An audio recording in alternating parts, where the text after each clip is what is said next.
Short notice में आप सबको सूचित करके यहाँ बुलाया गया और उसके बावजूद भी आप सब आए, आप सबका बहुत बहुत धन्यवाद। हिमाचल प्रदेश में भारी बरसात और बाढ़ के कारण अब की बार जो क्षति हुई है वो अप्रत्याशित है। जान माल का नुकसान बहुत बड़े स्तर पर हुआ है और मैं सभी जिन लोगों की जान इस त्रासदी में गई है उनके प्रति, उनके परिवार के प्रति संवेदना व्यक्त करता हूं।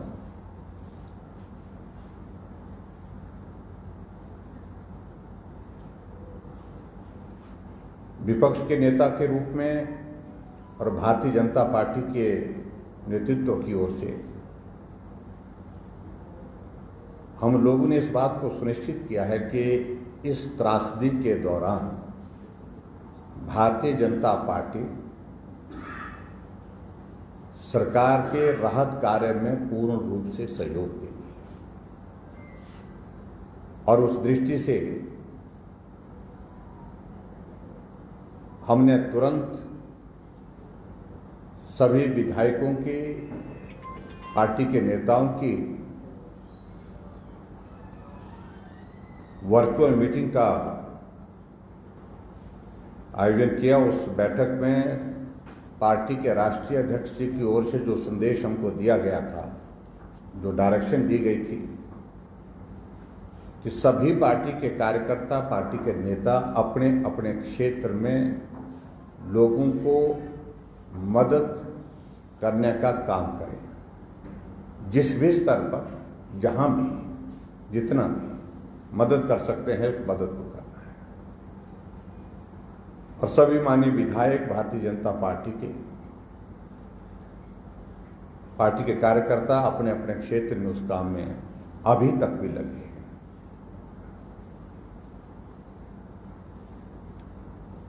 मित्रों, आमतौर पर एक प्रोसीजर रहता है एक सरकार के अंतर्गत।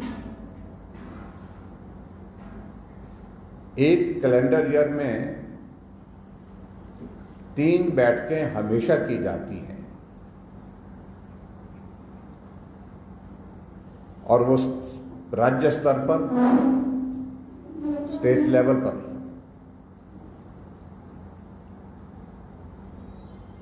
बड़े अधिकारियों के साथ, मंत्रियों के साथ की जाती है। जब मॉनसून का ये दौर आता है तो हमारी प्रेपरेशन मॉनसून के हालात को टैकल करने के लिए, हैंडल करने के लिए किस प्रकार से होने चाहिए, उस प्रकार की बैठक का आयोजन किया जाता है। वेदर फोरकास्ट क्या है, क्या एक्सपेक्टेड जो है वो रेनफॉल होने वाला है, किस रीजन में होने वाला है, इन सारी चीज़ों को लेकर के चर्चा होती है और उसके मुताबिक प्रेपरेशन के लिए अधिकारियों को आदेश दिए जाते हैं। और इसी प्रकार की बैठक, दूसरी जो बैठक होती है, जो गर्मी का मौसम आता है, जो हमारे ड्रॉट प्रोन एरिया से है, वहाँ पानी का संकट ना हो, उस बात को सुनिश्चित करने के लिए, उसके लिए भी बैठक का आयोजन किया जाता है। और तीसरी बैठक का आयोजन जिसका मैं जिक्र कर रहा हूँ वो स्नोफॉल, क्योंकि हिमाचल पहाड़ी राज्य है, हिमाचल का बहुत बड़ा हिस्सा यहाँ बर्फ के नीचे भी रहता है, तो पर्टिकुलरली जहाँ बर्फबारी होती है, ज़्यादा होती है, उस दौरान की तैयारियों के लिए भी स्टेट लेवल की वो बैठक की जाती है, जिसमें मुख्यमंत्री रहते हैं, रेवेन्यू मिनिस्टर रहते हैं, चीफ सेक्रेटरी, और उसके साथ साथ में सभी अधिकारी रहते हैं।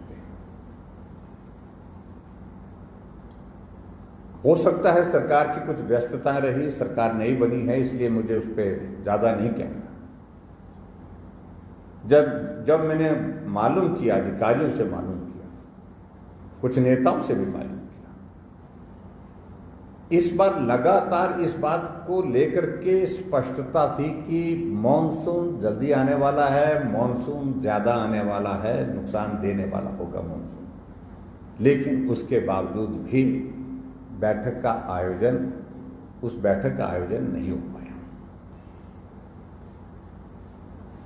मैं समझता हूं कि एक बहुत बड़ी चूक रही है उस दृष्टि से। मेरा अभिप्राय यह भी नहीं है कि उस बैठक के आयोजन से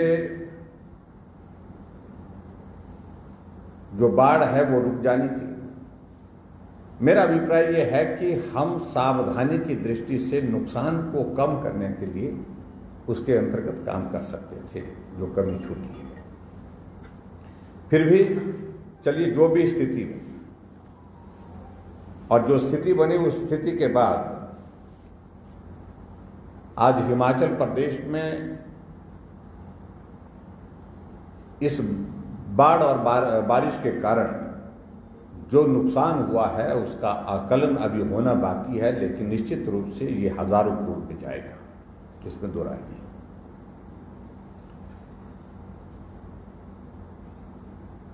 लगभग 100 लोगों की दुखद मृत्यु भी इस दौरान, इस मानसून के अंतर्गत, इस बाढ़ और बरसात के कारण हुई है।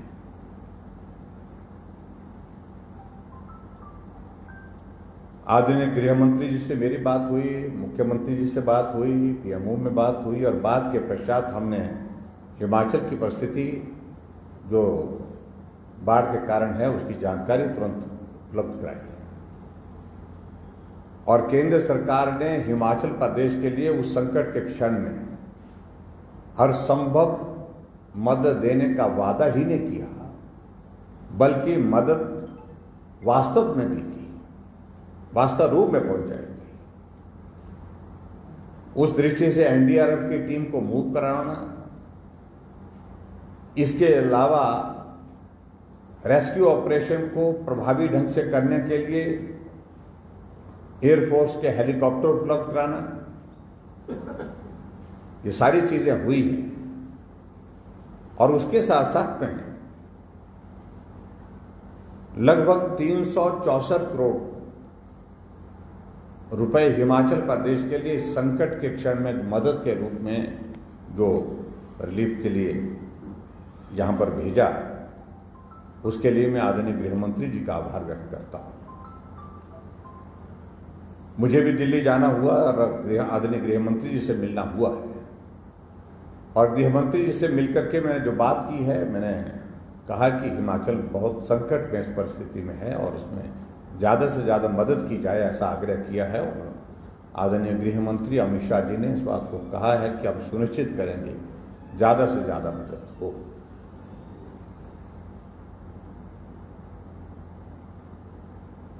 पार्टी के राष्ट्रीय अध्यक्ष जगत प्रकाश नड्डा जी भी हिमाचल प्रदेश में पूरे एक दिन का दौरा करके गए,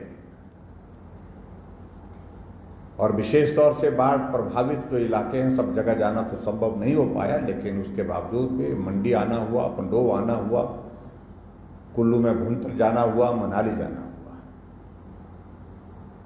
और इसके अतिरिक्त हवाई सर्वेक्षण भी उन्होंने किया। प्रभावित परिवार के लोगों को भी मिलना हुआ, और इसके अतिरिक्त जो बाढ़ से जो इलाके प्रभावित हैं उन इलाकों का दौरा भी किया है। और उस दृष्टि से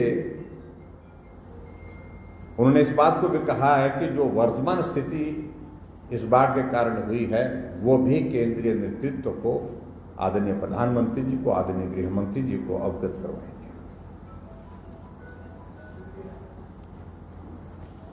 मित्रों, इस बाढ़ के कारण बहुत सारी सड़कें टूट गई, बहुत सारे पुल टूट गए, बहुत सारे प्राइवेट निजी भवन उनको नुकसान हुआ है, क्षतिग्रस्त हुए कुछ जगह, और इसके अतिरिक्त गवर्नमेंट एस्टेब्लिशमेंट को तो बहुत बड़ा नुकसान हुआ है। और मेरा ये मानना है कि ये क्षति बहुत कठिन है, बहुत जल्दी में इसको समय भी लगेगा, पैसा भी लगेगा इसकी भरपाई के लिए।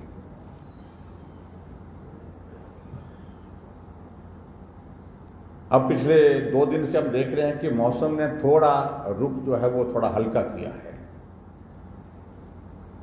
अब हमको ज़्यादा फोकस करने की जो आवश्यकता है वो आवश्यकता है रिलीफ पर, प्रभावित परिवार और परिवारजनों के उनकी जो मदद उस पर ज़्यादा मदद करनी है। मैं भी हिमाचल प्रदेश में बहुत सारे इलाकों में गया हूँ। मैं मंडी, पंडो, थुनार और द्रंग विधानसभा क्षेत्र में भी ग्राम के उस गांव में गया था। मनाली गया, कुल्लू गया, बुनतर गया, जंजैहली गया और बंजार गया। आज मैं अभी सैंज से सीधा जी आप सबके बीच में आया। मैं कह सकता हूं कि तस्वीरें विचलित करने वाली हैं। उंडोग में पुल का जाना, बहुत पुराना 100 ईयर्स ओल्ड ब्रिज जो है वो ब्यास के ऊपर एक बहुत बड़ा जरिया था लोगों के साथ जुड़ने का, जाने आने का, वो टूट गया। कून कतर का पुल टूट गया, वो भी काफ़ी बड़ा पुल था। मंडी की सीवरेज लाइन बिल्कुल आज की तारीख में डैमेज हुई पड़ी है और उसके साथ निजी भवनों को तो नुकसान हुआ ही है। और इसके अतिरिक्त बहुत सारी जगह जो नुकसान हुआ है वो आपके सामने, मुझे लगता है कि उसमें बहुत विस्तार से कहने की आवश्यकता नहीं। यहाँ पर मंडी में पुल, एक बीच में और जो पैदल पुल था जो पड्डल को जोड़ता था मंडी शहर को, शहर के साथ, वो भी टूट गया। आउट का पुल टूट गया। आउट के आगे एक और द्वारका के पास एक और पैदल पुल था, वो भी टूट गया। इस तरह से एक नहीं अनेकों पुल टूट गए। सैंज के इलाके में हम गए आज, तो वहाँ पर भी जो 3 पुल वहाँ पर भी टूटे। पूरे हिमाचल प्रदेश में जो आंकड़ा, सरकारी आंकड़ा सरकार के पास होगा, लेकिन जहाँ मोटी जानकारी हमको आई है, इस बारिश के कारण, इस बाढ़ के कारण पूरा हिमाचल प्रदेश का हर जिला प्रभावित हुआ। चाहे वो चंबा है, चाहे सिरमौर है, चाहे वो सोलन है, चाहे वो कुल्लू है, चाहे वो लाहौर है।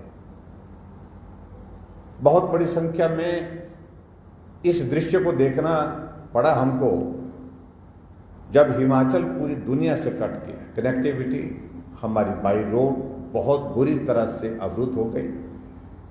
हमारी कम्युनिकेशन की कनेक्टिविटी वो भी अभी तक बाहर पूर्ण रूप से हो नहीं पाई। आज हम सैंज गए थे, सैंज में अभी तक भी कोई कनेक्टिविटी नहीं। पावर सप्लाई हिमाचल प्रदेश के बहुत बड़े हिस्से में आज भी अभी तक अवरुद्ध पड़ी हुई है। इसके अतिरिक्त वाटर सप्लाई बहुत बुरी तरह से प्रभावित हुई है। और सही मायने में इस बात को अगर मैं कहूं कि हिमाचल प्रदेश में पिछले कुछ